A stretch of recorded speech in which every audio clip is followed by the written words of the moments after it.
Thank you so much and good afternoon. It's great to see everyone at 4 o'clock on a Friday. So clearly we got the right title for the presentation. My name is Joel Turkowitz. I'm the Deputy Division Chief of the Governance and Anti-Corruption Division in the Legal Department at the IMF. And it's my great pleasure to introduce the other speakers for today's panel on Governance Diagnostics for Performance and Accountability. In today's discussion, we'll do a quick presentation of what is a governance diagnostic and then talk through the movement from a governance diagnostic report to a government action plan, then the implementation of that government action plan, and how the IMF's program in Mauritania has successfully and effectively integrated and supported that entire process and integrated the governance reforms into the overall engagement. So with that, it's my great pleasure to first introduce Minister of Economy and Sustainable Development, Mohamed Saleh. Mr. Saleh, please come and sit here. The second person who will speak to us is Mr. Hassan Zain, who's the Inspector General d'Etat of Mauritania. Anta Ndoye, who's the Res Rep for the IMF for Mauritania. And to start off the program, I have the great pleasure to introduce Ms. Rhoda Weeks-Brown, the General Counsel of the IMF, who will give some opening remarks about the overall program. Rhoda. As Rhoda gets started, I've been told, so you do all have headsets. We both have English and French translation. I believe English is on channel 1 and French is on channel 3. So please utilize your headsets when people are speaking the language you don't. Well, good afternoon, everyone. How exciting to see this bigger crowd at this late in the process. So it's absolutely exciting to have you here. Absolutely delighted to be here to discuss the IMF's governance diagnostic.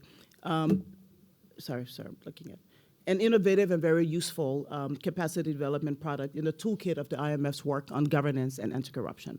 I'm also especially honored that we have here with us today representatives from the government of Mauritania, who are not only representatives, but who have been deeply involved in the process leading to the production of this diagnostic. At the core of our mission at the IMF, as all of you here I think would know, is an understanding supported by evidence that transparent, accountable governance is not just a nice to have, it's absolutely essential for sustainable and inclusive economic growth. And this is truer now than perhaps ever before. You've heard what the economic forecast is. You've heard how difficult and still tricky the economic times we're in are. And so in these sort of economic circumstances, we simply cannot afford to bear the massive negative economic consequences of corruption and bad governance. We know from past experience that countries that have strong institutions and anti-corruption frameworks are able to respond much more effectively to challenges and have higher long-term growth rates. And clearly, therefore, enhancing accountability and governance is a critical ingredient for success in many countries, and again, in these more difficult economic times. Achieving and maintaining accountability and good governance is a complex undertaking, and it requires that we all do our part. In particular, as the recent IMF Executive Board review of our governance and anti-corruption policy noted, ownership, increased accountability, and public participation are critical for the successful and sustainable implementation of governance and anti-corruption reforms. The governance diagnostics, which are undertaken at the request of governments, help to build this ownership, accountability, and public participation by helping countries to analyze corruption vulnerabilities and governance weaknesses, to identify specific actions to address those vulnerabilities, and then to develop processes and mechanisms for implementing those reforms. Publication of these diagnostic reports also, along with the association government action plans, help to enable the public and civil society to actively monitor and contribute to these efforts. The governance diagnostics have helped increase transparency around corruption challenges and have supported needed reforms. In the case of Mauritania, the diagnostic played a catalytic role in promoting a coordinated government effort to improve performance and accountability. This included, of course, the full support of the IMF, but it also brought along bilateral partners and other international actors in this space. The fund helps countries to enhance the effectiveness of their frameworks in the area of AML-CFT and also to bolster the integrity of the financial sector and the broader economy. This work is an integral part of supporting governments in fighting corruption and enhancing integrity and performance. Again, so the diagnostics are part of that much broader framework. I really can't congratulate enough the Mauritanian government for the important progress that it has made so far, and to pledge our commitment to continuing to support these efforts going forward. Again, just to emphasize that improving governance and eliminating corruption, it's a long game. It's not an easy one. I like to say it's not for the faint of heart. We know that making progress in improving governance, building institutions, and changing behaviors requires determination and it requires persistence. Accordingly, the list of efforts to improve governance is much longer than the list of countries that have actually been able to strengthen performance in a sustained fashion. And again, this is where the diagnostics come in, because they give the sort of necessary foundation that enables that sort of sustained implementation going forward. Let me just end by acknowledging that much of our work in this space is supported financially by our member countries and other donors. And I would like to take this opportunity just to express our deep appreciation for this support that you provide to the fund that enables us to do innovative and creative products like these governance diagnostics. So with this, let me turn over. I've given the theory of what it looks like. Now you can hear the actual practitioners explaining what one of these have looked like in practice in the case of Mauritania. Again, thanks to all of you for being here on a Friday evening, and we look forward to the discussion. Over to you, Joel.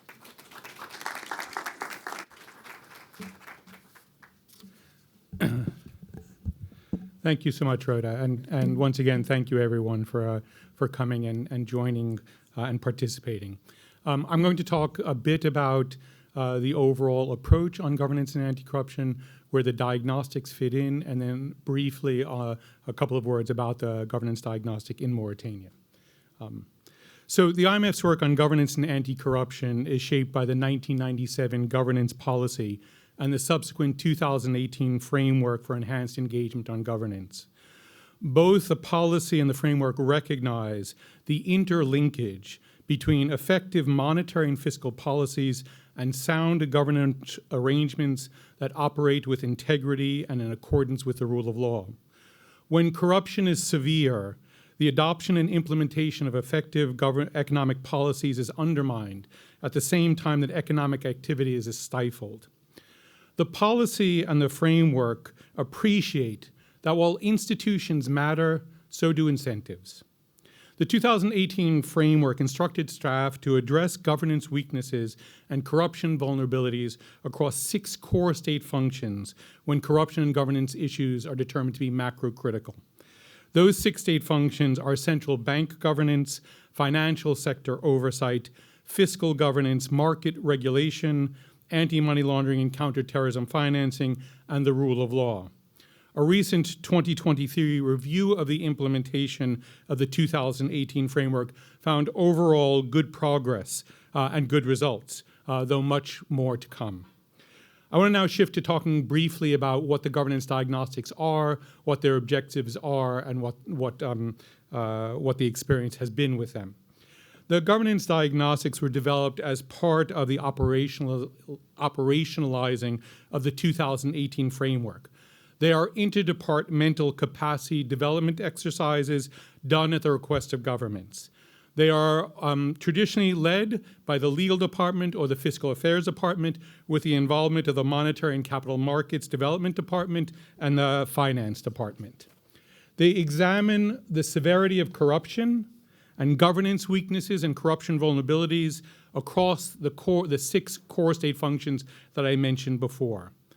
Governance diagnostics provide holistic overview of corruption vulnerabilities and establish a strategic plan for addressing binding constraints. So as opposed to doing one-off or ad hoc activities, governance diagnostics are designed to create strategic plans for addressing corruption vulnerabilities and strengthening overall governance. They involve desk work and field work, including discussions with government officials across many branches of government, including audit agencies, ministries of justice, etc., as well as with civil society representatives, business communities, the international donor community, and other international financial institutions, as well as other domestic stakeholders, such as parliamentarians. Governance Diagnostics produce a report with analysis and recommendations. The emphasis of the work is forward-looking and outcome-oriented. It is designed to address the binding constraints on reform progress. A set of priority reforms are identified, as well as a longer list of complementary reforms. The priority reforms link improvements in economic governance with efforts to strengthen accountability and integrity in order to increase the chances of success for each individual reform, as well as the creation of momentum for sustained reform and improvement in public sector performance.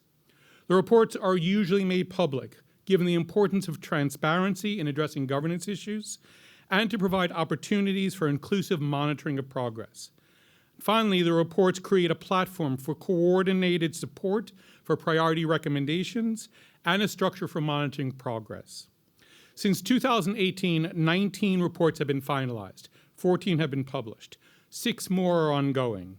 The most recent reports are from Sri Lanka, which was the first done in Asia, Cameroon, which is one of 9 diagnostics that have been finalized in fragile and conflict states, and Mauritania, which is going to be which was the first one that was published in the Middle East and Central Asia Department. The Mauritania diagnostic, very briefly, as a lead-in to what others will talk about. The diagnostic was started in December 2021 and finalized in December 2023, which is a long time. A large portion of that time was given over to extensive discussions with the government about both the analysis and the recommendations. The Governance Diagnostic was done by an 11-member team, including representatives from LEG, FAD, MCM, and FIN, led by LEG, and I had the pleasure of being the mission chief. Throughout the process, there was very strong ownership by the government of Mauritania, led by the Minister of Economy, the Minister of Finance, and the Governor of the Central Bank. It was maintained throughout changes in the government, as well as included impressive engagement from the highest levels of government and with other stakeholders. Just to give you just a brief flavor of the report, just to have some sense of it. So what did the Mauritania report, and it is available if you go onto the IMF's Governance and Anti-Corruption site. You can find it, find it and download it in French and soon in English, and I understand soon in Arabic as well. So what is the report actually? What are the core findings? The Mauritania Governance Diagnostic revealed both positive developments and persistent governance weaknesses in several government functions. What it found was existing rules and practices that exposed the country to critical macroeconomic corruption risks, and that the legal and organizational framework for the fight against corruption was inadequate given the risks. Specific weaknesses in oversight, control, and accountability reflected some broader issues with governance, including the concentration of power and decision-making authority at the highest levels, including senior state officials, fragmentation in processes, some low levels of institutional capacity with a lack of implementing regulations, and finally, a focus on the importance of a priori direct control over individuals rather than holding institutions and staff accountable for performance. What was critical is there was strong agreement between the IMF and the government of Mauritania on this analysis, and then a whole set of discussions about what those recommendations are. There were 17 priority recommendations in the Governance Diagnostic. Just to once again give you some flavor, ensure all major capital projects are subject to ex post evaluation. Adopt implementing regulations for the law on public procurement. I just want to emphasize it's not have better governance. The recommendations are concrete, they're actionable, and they're specific, and they can have a specific timeline for, and we're able to monitor, have they been done or not.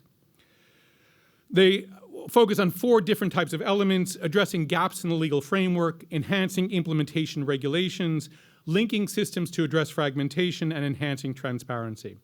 I'm going to stop with the publishing of the Governance Diagnostic Report in December of 2023.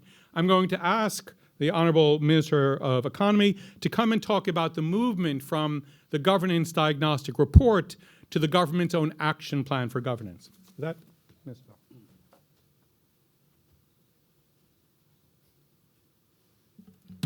Thank you very much, Joel. This is one of the most patient people I have ever met. And I have a long experience in development. Thank you very much. I see it's really very heartening to see so many people interested in Mauritania. And I see so many young people, and I was thinking, what is of interest that I should tell to the young people that are listening to us today? I will not talk about the content of the report, which, as Joel said, is available in English and French and very soon in Arabic. And that is in itself a testimony of the government commitment from day one to be as much transparent as possible. And the report is extremely rich. It's really done in an analytical way. It's very solid. We have had strategies of corruption before, one in 2015 and one in 2018. And our top decision makers are keeping saying, so why is it that we have strategies and still people are talking about corruption and what is wrong? And what is wrong is extremely difficult. We are talking about the most difficult subject in the development, which is institutional change and changes in behavior. And that's the message to the young people that are here. Changing institutions, changing behaviors is the most difficult thing in the development. You can implement projects, but how to make people to think differently and how to make institutions to work difficult. So the reason why we have strategies to fight corruption, and still corruption was there, this is exactly what the report has answered. And the report highlighted the number of vulnerabilities and gaps that we didn't know about. We were not aware of, or we did not assess its importance, we didn't realize how its implication.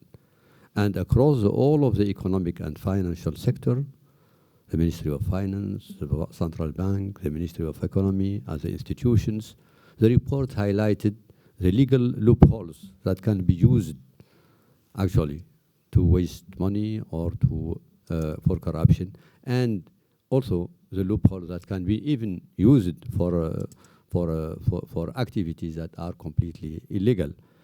And this is the strength of this report, which is assessing very solidly the vulnerabilities, identifying the vulnerabilities, and then identifying the action plans very precisely that can address the vulnerabilities. And this is a difference between all the previous strategies to fight corruption and this report. Today we have a very solid, ambitious, I must say, action plan. But when I first talked to Joel, I was just appointed and I told him, Joel, this is a good report, but it will not work like this. You have to come and you have to talk to everyone who is concerned by this report, to have the buying of the decision makers, the ministers, and you have to talk to the second level to be sure that those who will implement it ultimately are also convinced that is the right way to go. And this is what Joel did do indeed. We had a ministerial workshop dedicated to the report, where he presented the report, the analysis. We went through each of the recommendations, and in a second phase, he has almost one-to-one with the general inspector, meeting with all the departments, also to go through each of the recommendations and the analysis. And now this has been consolidated and reflected in the action plan and the full ownership. But the biggest, maybe also the most important asset we have is the commitment of the President of the Republic himself, who have at many occasions said we'll only achieve tangible development results if we are able to improve the governance system significantly. And that commitment was translated in the establishment of an interministerial committee, which today is in charge of the implementation of this program, involving all the ministers that are concerned. We also have identified some critical target and performance indicators, 3 of them. I will let maybe the Inspector General talk about them. If it was not in his plan, I ask him to put him in his plan. And these are some of the landmarks. If we achieve them, then we are sure that we are making some significant progress. Anyway, one of them is to establish an independent institution in charge of fighting corruption. And that institutions will be benchmarked against all what we know elsewhere, and will take the time to have the right people in that institution. It will be totally independent. Of course, all the information has to be free and accessible to the people, and that's also a very important landmark. So I will stop here. Happy to answer any question, and thank you very much for being here.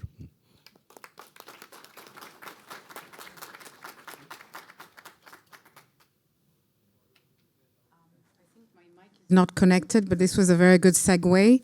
Let us now turn to the Inspector General d'État, who will talk to us about how he intends to implement the action plan. Over to you. Thank you, Anta. Thank you, Joel. Please take your headset because I will speak in French, just to be sure that you will understand my message. Ce diagnostic. Vous êtes prêts? Are you ready? This diagnosis was done by the government and the IMF at a time when we had just finalized a strategy to fight corruption. So these two documents are perfectly in sync to help us improve governance and fight corruption.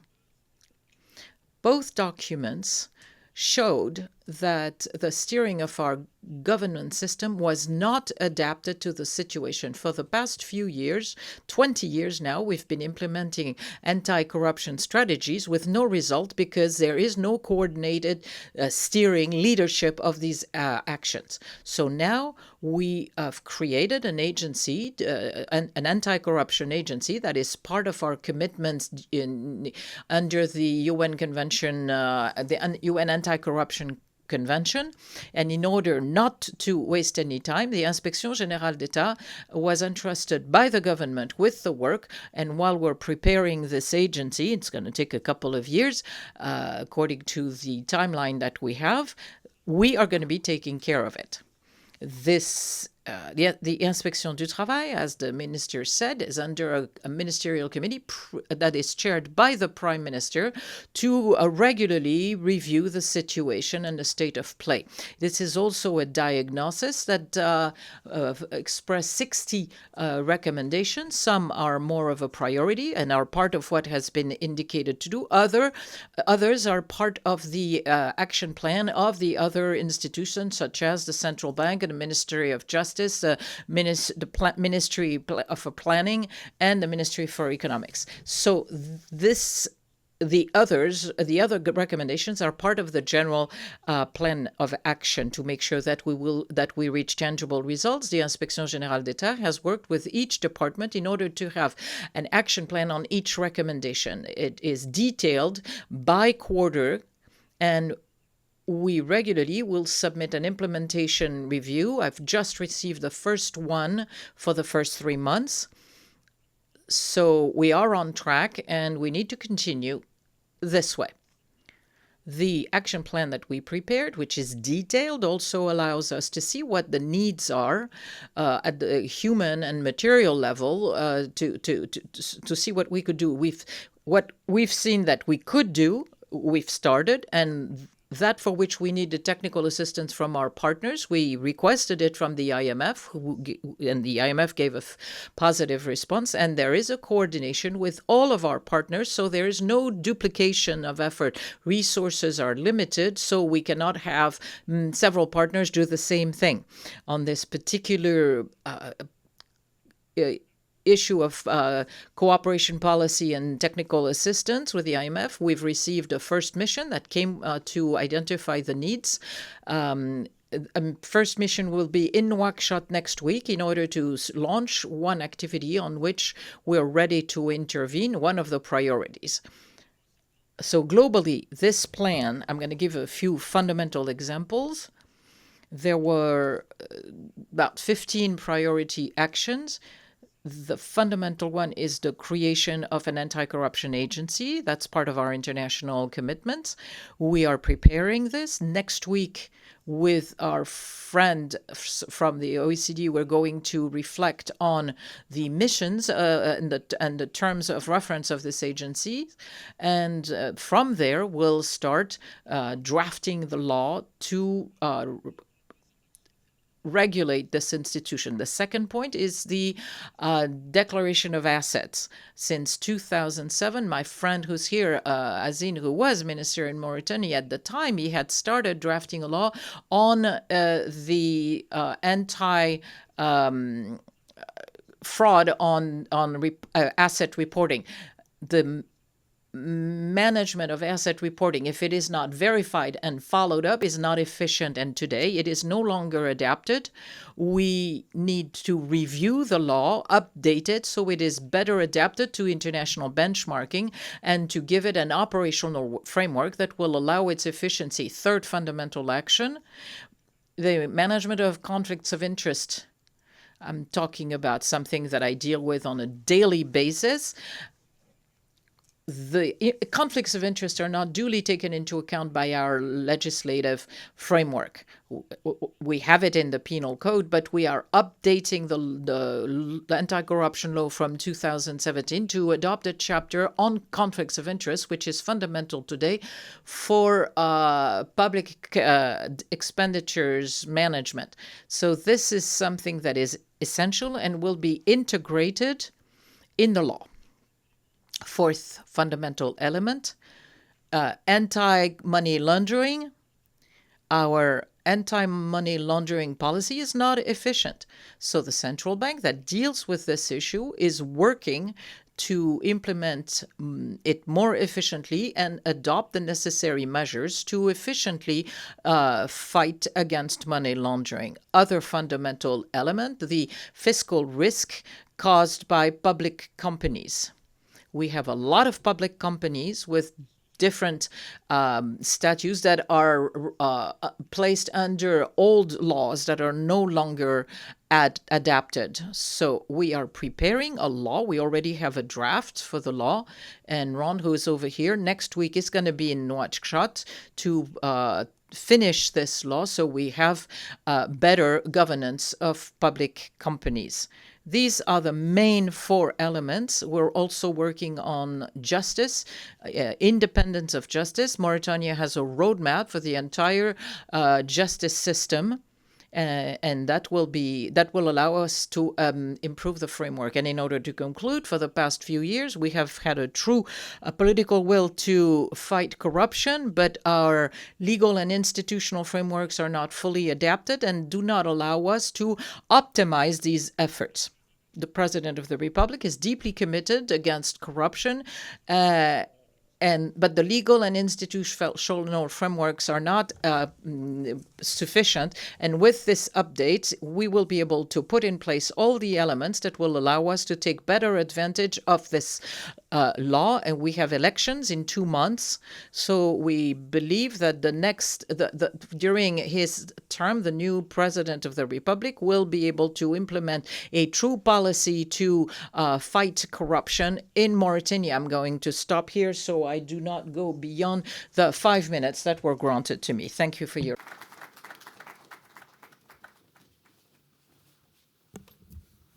Thank you very much, Hassan. I think we're running a little bit out of time.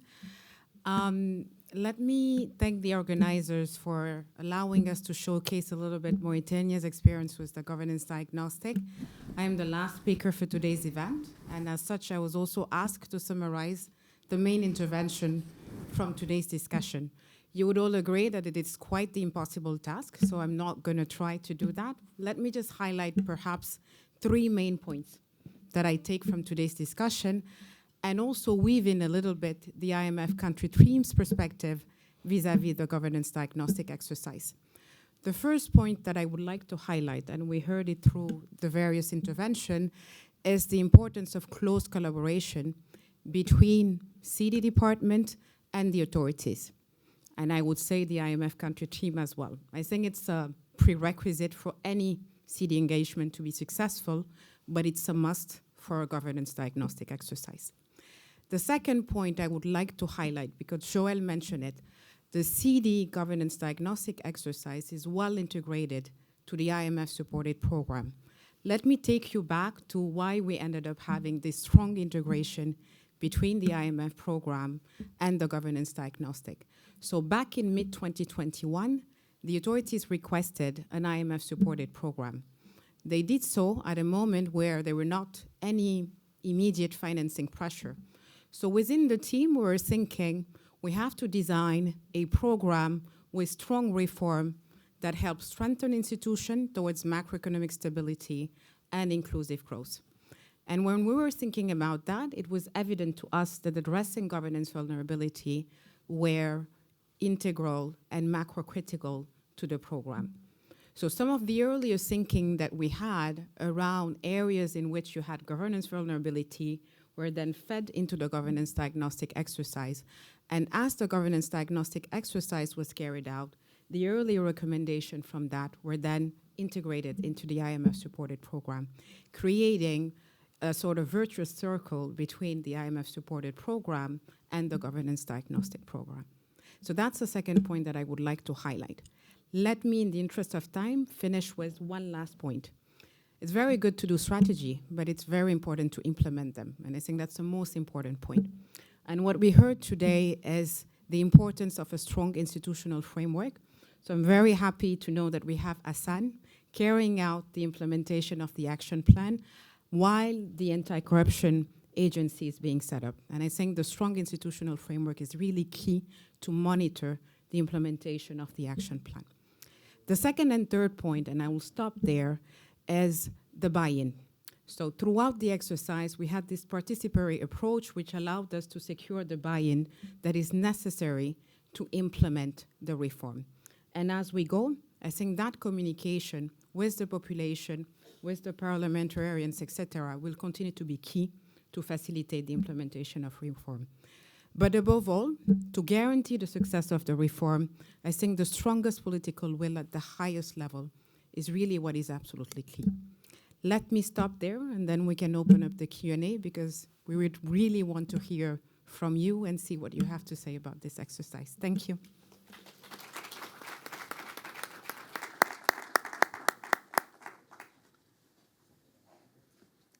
Thank you very much. So a few housekeeping rules. If I can ask you to stand up. First, say who you are, and then keep your intervention as short and as concise as possible to allow for as many interventions as we can. So I have the gentleman here. I have the mic. You have the mic, so you go first. And you're a lady, so obviously you go first. Go ahead. Thank you. Thank you very much. My name is Beauty Emefanate. I come from Ghana. I work with the Ghana Anti-Corruption Coalition. I'd like to congratulate Mauritania for the excellent work being done. And we look forward to following the work and what it's doing. I also want to say that Ghana is going through a similar process, and we have a lot to learn from you. And I believe that it will be good to have the report quickly in English so that we can also benefit from it. But I hear the issue of political will. What I feel to hear is about financial support and financial commitment. We see the interest, the desire to support institutions to work, but most of the times we don't have the resources to allow them to work. So I want to understand, how are you ensuring that resources are there? And then also, how are you making sure that citizens, ordinary citizens, buy into this commitment and also see it as something that is beneficial to them? And finally, how are you bringing CSOs on board? Thank you very much. Thank you. Let us take additional questions, and then we'll give an opportunities to the panelists to respond. Go ahead. Just speak and we'll go. Just speak. Thank you. Samir Trabilsi, a professor of accounting and governance and president of the Canadian Academic Accounting Association. I want to echo what my colleague from Ghana said. Really, congratulations to the Mauritanian official for undertaking something core, not only to curb corruption, but for value creation which benefit the average citizen. But my knowledge in governance tells me that for governance to be effective, you need, number one, training, building human capital, and hopefully the IMF will be so generous in supporting the government of Mauritania to build the future generation of governance implementer, because governance is about human being, and human beings are going to implement that. Number two, governance won't be effective without strong institution, and I mean accounting standards, building a culture conducive of accountability, and then strong financial institutions. So any plan to this, because without like having human capital and strong institutions, we're going to have governance, but it's going to be a simple compliance exercise. Thank you. We are over time, but if there is one last question, we can take it and then give the floor back to the officials. Thank you. My name is Ahmed Derwish. I am a petroleum engineer. So I'm coming from the oil business, which for years has been accused to be the most corrupted sector in the world. And we are, afterward, the first sector who really tackled the corruption the last years by implementing the rules and the reporting, the hotlines, and so. So there's a whole procedure of this. So I congratulate what Mauritania is doing, A. B, you have two new people are coming very soon in Mauritania. It's gas and the new generation. You have the people who are coming from down. I mean, these people are doing a great job, but you have a new generation to run the country in the future. Implementing all this needs and require a big awareness and a high education. It has to be go down from the school, day one, until they go to the market. So I think this has to be extended to the education. I think this is the most important stake on implementing such kind of procedure. And congratulations again. Thank you very much. Minister Abdesalam, over to you, and then Hassan can complement as needed. C'est bon, vas-y. Okay, the mic. Oh, okay, it's working. Thank you very much. Thanks for the questions, which are absolutely relevant. I started by saying that this is not an easy exercise. We understand it very, very well. I think Joel also said it. We are conscious that it will take some time for us to build institutions that are strong and to get the governance absolutely right. And we need to, as many of you, as the three, in fact, said, we need to get three things right. One, of course, we need to do all what is in this report in terms of legal changes, institutions. We need to have the human capital in place, of course, and we need to ensure that the accountability is there. In particular, accountability, of course, to the government, to the decision makers, but the accountability to the public as well. So on the first point, this is the matter that is under our control, and you have called it compliance. We will make sure that it just that is not derailed and to become that was a lengthy discussion that I have had several times with Joel, how not to make this just a compliance where you tick the boxes and in fact nothing changes no changes in the way institution and no change, more importantly, in the behavior. So we are totally aware of that and we'll be working on it. On the human capital, yes, we'll need a lot of support, not only from the IMF, but from the World Bank and others.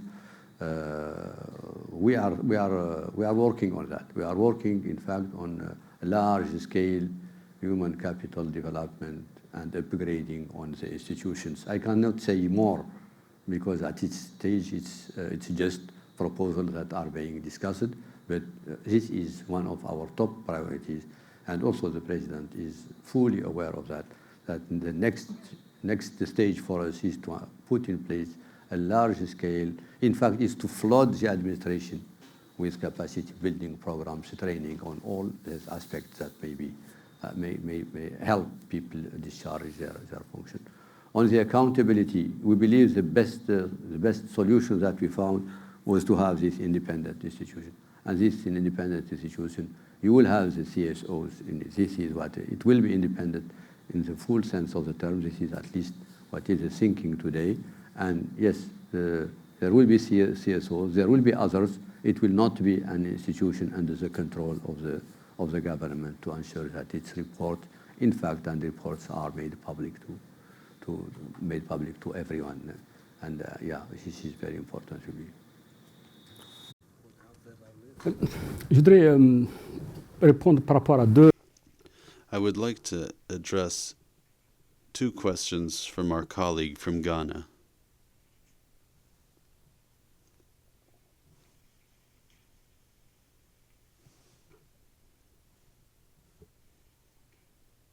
Okay? I'll address two of your questions. First, if we want to combat corruption and improve governance, it won't be a matter of 2 days, a month, or 1 year. It's a very long-term work, but we have to get started. It starts by enacting a policy and recognizing that these things exist and need to be addressed. Then,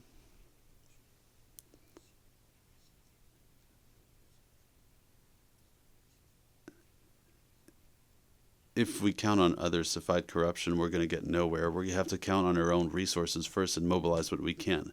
We're asking all partners for help, but we're not going to wait for their help to get started. We're going to get started anyway.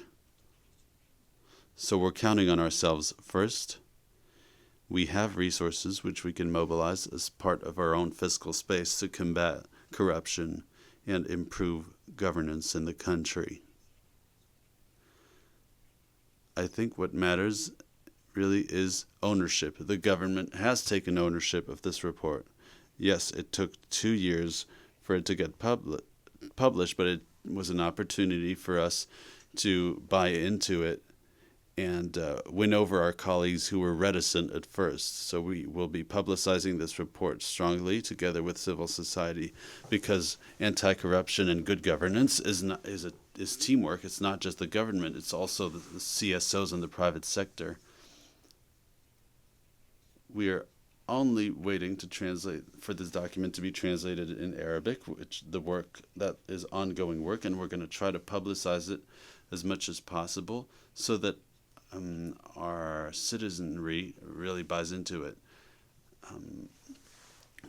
Anti-corruption is mindset work first and foremost, which takes time. It requires awareness raising and information, and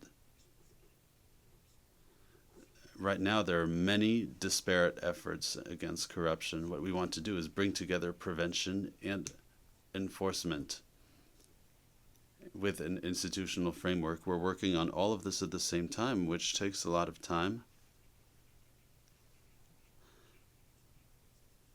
And I think what matters is thinking about tomorrow.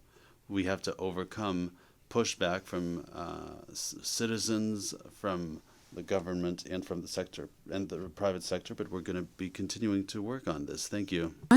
I really do hope you enjoyed today's session. I want to ask you to give a wonderful round of applause to the Mauritanian official. Thank you very much. Let's conclude the session.